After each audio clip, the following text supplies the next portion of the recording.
Good morning, children. Okay, children, today I am going to take social for 9th class. Social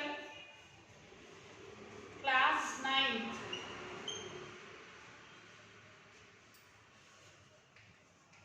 Lesson 4.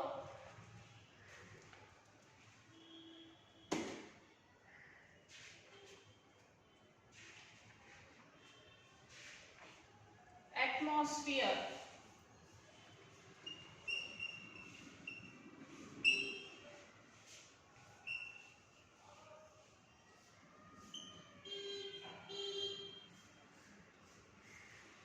Atmosphere, children. So already we have started this lesson in the last class. So today we will be continuing this lesson. So page number 45, children. 48. Yes, 48.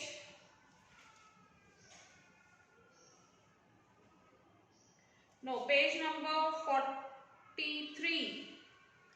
Page number 43, children.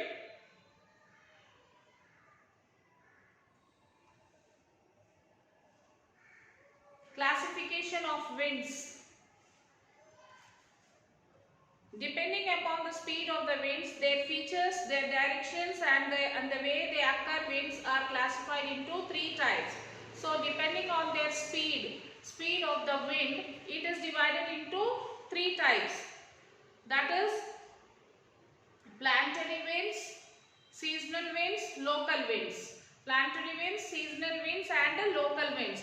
And what is planetary winds? Planetary winds means the planetary winds present on the planet as a whole throughout the year. Planetary winds means this wind will be present on the planet throughout the year. And next is seasonal winds. These seasonal winds are restricted to region or seasonal in character. Local winds, local in character. So first we will know about, little briefly we will know about each type. That is a planetary winds. The winds that blow continuously and regularly above the world pressure belts are known as planetary winds. These are of 3 types. These planetary winds are also of 3 types. That is trade winds, westerlies and polar winds. Trade winds in the tropics, westerlies in the temperate belt, polar winds in the polar belt. So trade winds are easterly in directions, that is moving from east to west. They are northeast traders in northern hemisphere and southeast traders in the southern hemisphere. Next one is westerlies, on the other hand, blow from west to east. That is why they are called westerlies. This wind blows from the west to east, so that is the reason why they are called as westerlies. They are southwest bound in northern hemisphere and northwest bound in southern hemisphere. Polar regions also experience easterlies.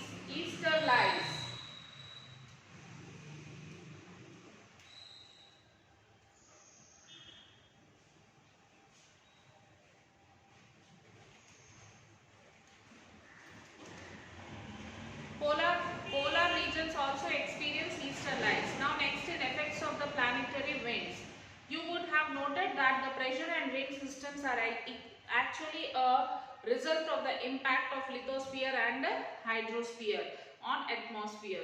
These winds play a crucial role in transporting heat and moisture across the world. So this lithosphere and hydrosphere, they play a crucial role on the atmosphere, that they will be sending the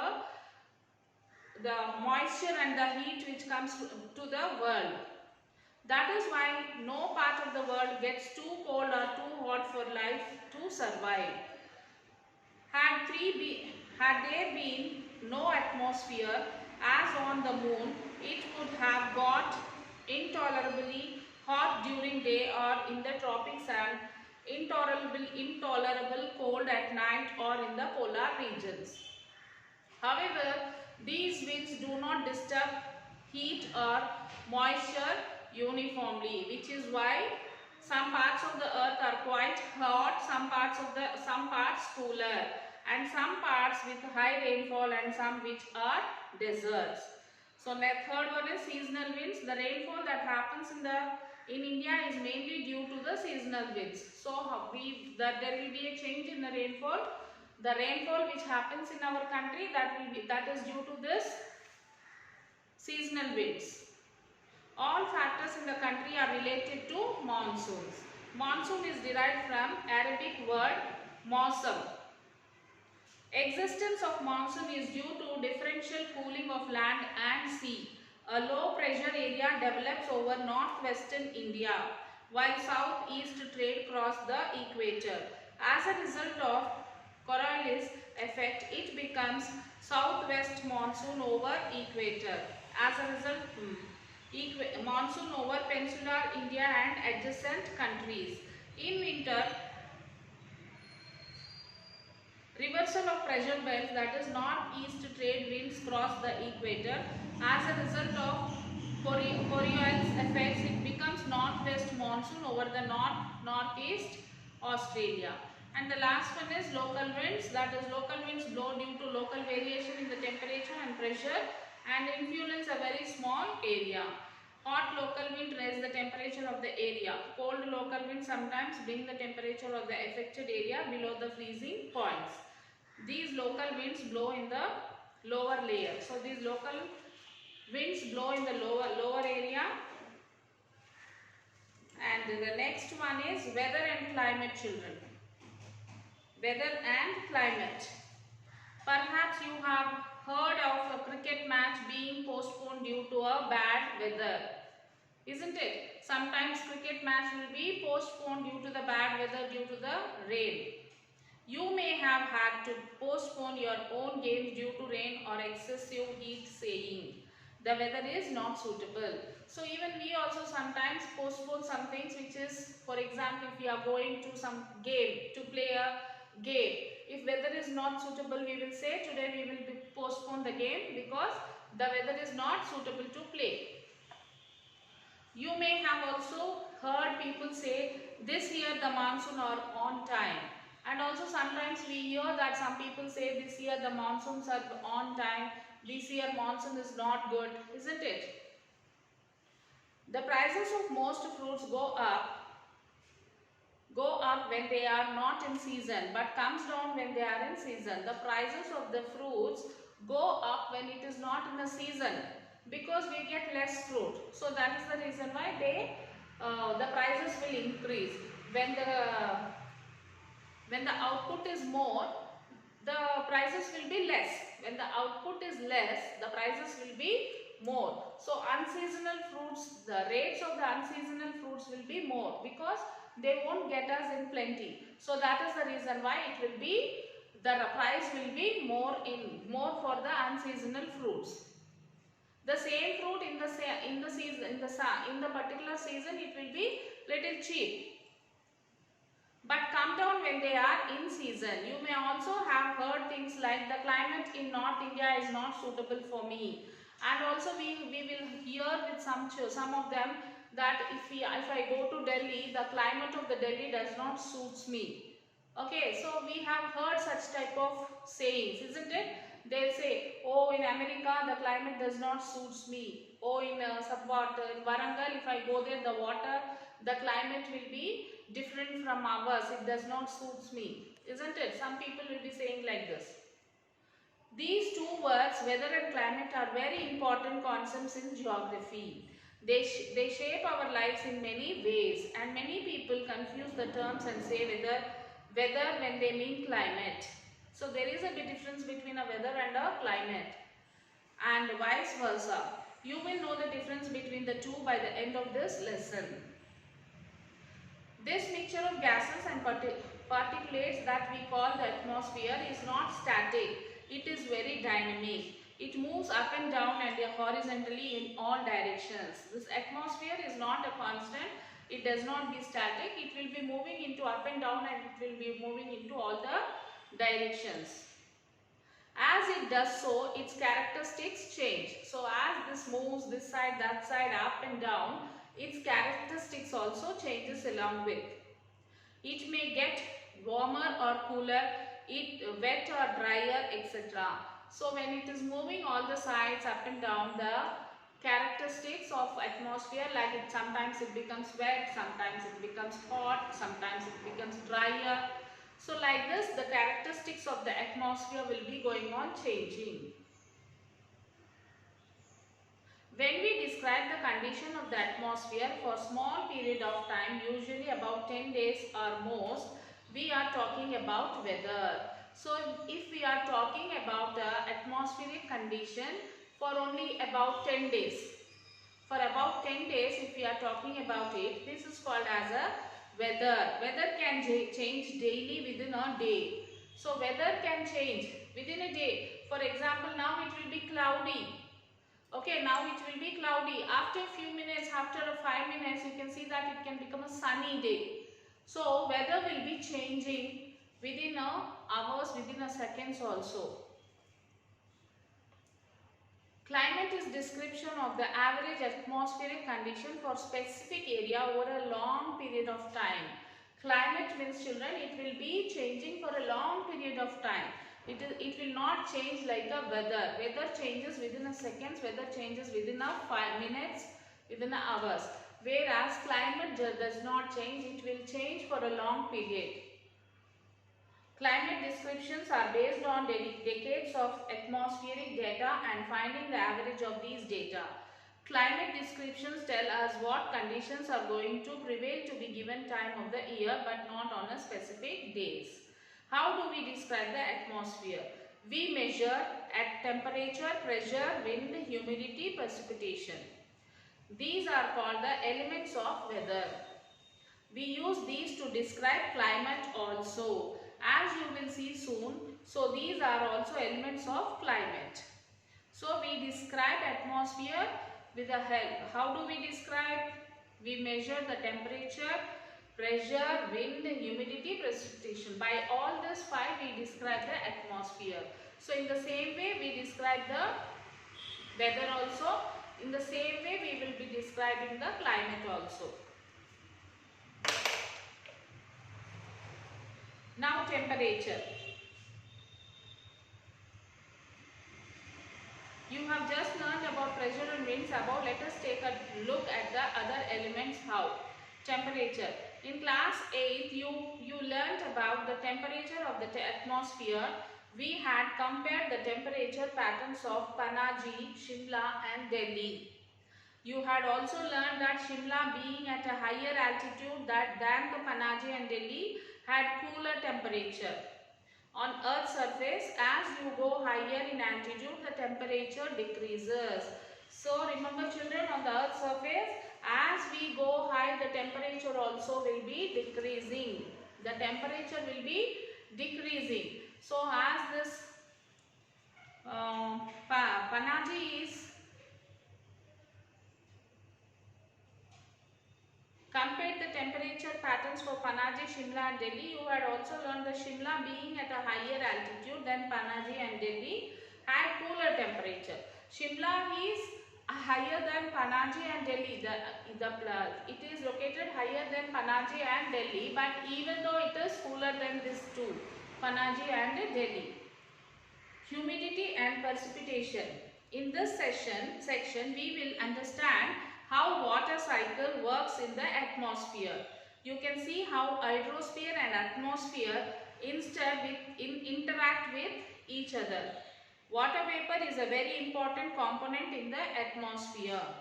In most places, the amount of water vapor in the atmosphere varies over time and as part of changing weather patterns. In many places in winter it is dry and cold. In such places our skin may feel itchy, dry and it may crack. You will probably have experienced cracked lips for which you may have used lip balms, Vaseline or oil. So combined with high temperature, it is the water vapor that makes you feel sultry and sweaty. When this happens, we say it is very humid or the humidity is high. But not all places are similar in this respect. Some places feel very dry, example deserts. The moisture, water vapor in the atmosphere is derived from the water bodies through evaporation and form and from plants through transpiration. Humidity is the amount of water vapor in the air. In high humidity, our sweat does not cool as because it cannot evaporate. In low humidity, we also feel more thirsty. So, in our body temperature, the temperature of our body will not evaporate because in the low humidity we feel more thirsty. Why? Because in high humidity our sweat does not ever evaporate. Our sweat does not evaporate because it cannot evaporate because of the humidity. That is the reason why we feel thirsty. Remember those particulates you learned about earlier. Recall how they help in rainfall.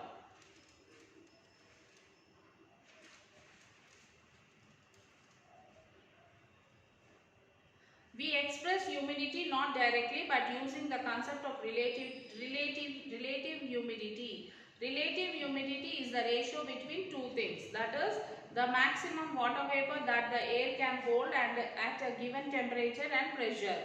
And the next one is the actual amount of water vapor it holds at any given time.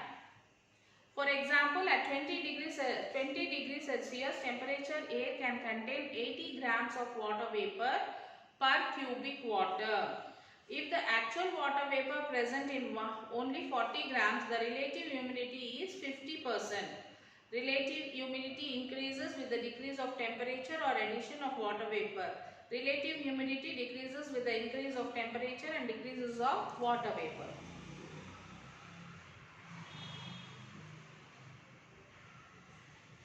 Have you seen dewdrops?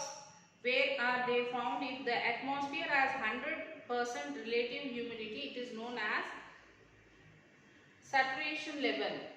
Okay. So next is about condensation. So condensation, how does the condensation takes place, children? Yes, when the whatever the evaporation, the process of the after completing the process of the evaporation, when it cools down, when the atmosphere is cool and this the vapor which is evaporated will become cool, and then that will fall as a rain, as a water droplets. This process is called as condensation. And the next is form of precipitation. Rainfall is the most common form of precipitation when condensation takes place at atmosphere below freezing point. Water vapor condenses directly into ice crystals. So these may fall on the earth as a powdery mass of flakes of snow. This form of precipitation is called snowfall. Snowfall is quite common in middle and high latitudes and mountain regions. When rain falls through a cold layer of air near the earth's surface, raindrops got frozen into ice and fall down. This form of precipitation is called sleet. When there are strong vertical currents in the atmosphere, condensation takes place at high altitude at low temperature. Then this is types of rainfalls, children. On the basis of their origin, rainfall may be classified into three main types. That is conventional rainfall, orographic rainfall, and cyclonic rainfall.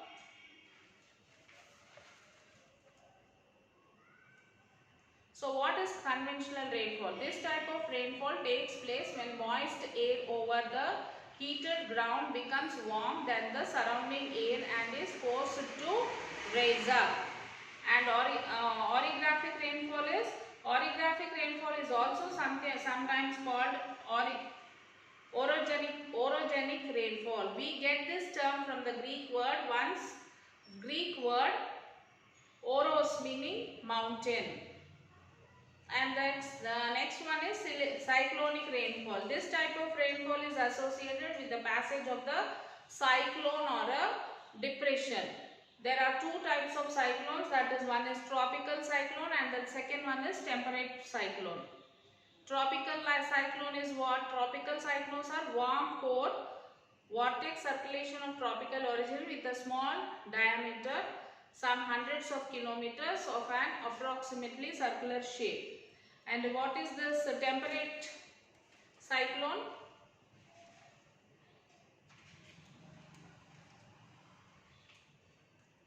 Temperate cyclone is occurs. This temperate cyclone means the temperate cyclones occurs when the cold die denser air masses coverage with warm wet lighter area masses.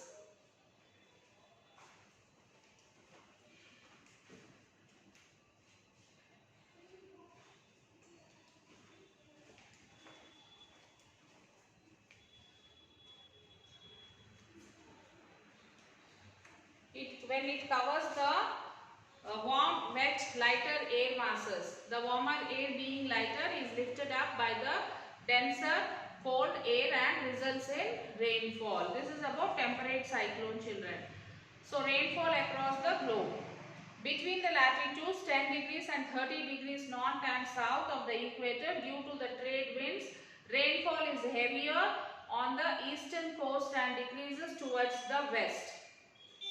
Between the latitudes 40 degrees and 90 degrees north and south of the equator, due to the western lights, the rainfall is heavy on the west coast and decreases towards the east. Low pressure areas, especially around the equator, receive high rainfall than high pressure areas. Their rainfall is higher over the oceans than on the continents. So, and the last session I told you to write 3 question answers, that is first, second and third. So now you can attempt all the question answers, children. You can take the workbook and you can refer the workbook and write the question answers. If possible, you can write it by your own. So before writing the question answers, children, I request you all to read the lesson.